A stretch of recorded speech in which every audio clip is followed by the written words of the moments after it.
What's up, everybody? This is Fred Richani of TSC News. Man, oh man, my phone is blowing up. We got some major news. You might hear it vibrating right there. That's a bunch of tweets that I got tonight. Because on Raw, we had the continuation of the Bullet Club reunion. Well, I like to call them Bullet Club Light, even though they're technically the OG Bullet Club. The Balor Club, Finn Balor, Carl Anderson, Luke Gallows. It looks like going forward, they're going to be, I guess, a heel stable. And they picked up a huge win tonight over the makeshift Shield of Jason Jordan, Seth Rollins, and Roman Reigns. My name is Fred Richani. This is the Raw Rapid Recap. We're going to rapidly recap these results. If you want to find out more, if you want to read the entire report of what went down on Monday Night Raw, just visit thesportscourier.com. That's thesportscourier.com. Now, let's kick things off. At the beginning of the show, Jason Jordan was jaw-jacking with the Shield. He's talking about how they're champions and whatnot. Balor Club interrupted, and this set up the main event, which I just mentioned, where we just saw the Balor Club defeat the makeshift Shield with miscommunication, with a little help from Jason Jordan, trying to be the hero. He tried to be the hero. He ended up being the zero, and Finn Balor hit the coup de grace for the win. After the match, the returning Miz and the Miztourage took out the poor Intercontinental Champion Roman Reigns, who was already beat up by a rough and tough main event match.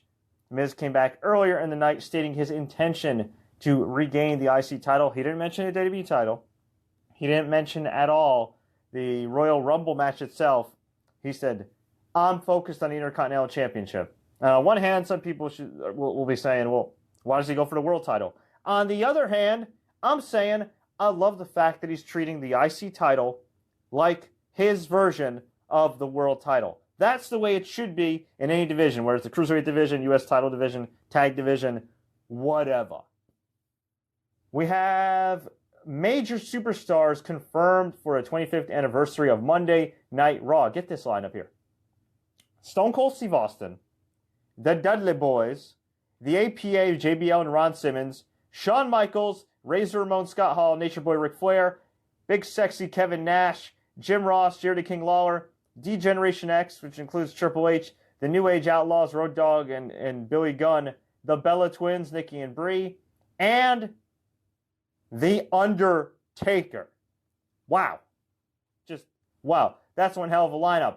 We had Bayley and Sasha Banks defeat Absolution's Mandy Rose and Sonya Deville. Sasha Banks got the win via tap out on Mandy Rose. I was very surprised by this finish because it looks like they're building Absolution to, a big push and all. And they haven't been getting a big push overall, but they just kind of beat them, kind of like they did with the Riot Squad a couple weeks ago, and it really makes no sense. Paige did not compete again after getting injured a couple weeks back. She took an errant kick from Sasha Banks at a show in Long Island, New York. Hopefully she'll be ready for Royal Rumble. In general, I just hope she's healthy, but we shall see. So far, 15 women have been confirmed for the Royal Rumble, including the women featured in that match. Mickie James earlier in the night also declared for the Women's Royal Rumble. We had the aforementioned Miz TV, where Miz cut a promo stating that he will be Intercontinental Champion again in 2018. And not only that, but he will put his name amongst the IC title legends like Bret Hart, Shawn Michaels, and the Ultimate Warrior. I think he can do it. We had a Woken Matt Hardy defeat Curt Hawkins. Curt Hawkins' epic losing streak of almost 200 matches continues. And Matt Hardy was confronted by Bray Wyatt. They both laughed in each other's faces. This was not cute, not funny like the previous times. They didn't have the special effects. It was just them laughing, and the crowd didn't really know what to make of it. Much like the Balor Club, this kind of felt like the greatest hits version of Broken, Woken Matt Hardy, where he does all the superficial things that people have heard about, the delete, but not the nuances, which made the character great, which is the unpredictability of Broken, Woken Matt Hardy. Same thing with the Balor Club. They had a backstage segment where they're name-dropping Bad Luck Fale, and Carl Anderson's like, too sweet me, brother. And it's so unnatural. The reason the Bullet Club is cool, or was cool, is because they're naturally cool. They don't have to try that hard. He dropped a hot Asian wife reference, which is something he's dropped before in his Bullet Club promos, but my God, it was just so forced. I felt like Vince McMahon just watched a 2-minute YouTube video and said, "God damn, this is what the Balor Club needs to be." Ugh. Anyway, we had Cedric Alexander defeat Enzo Amore via count out. Enzo Amore retained the Cruiserweight title. He was busted open the hard way, bleeding, sold a leg injury.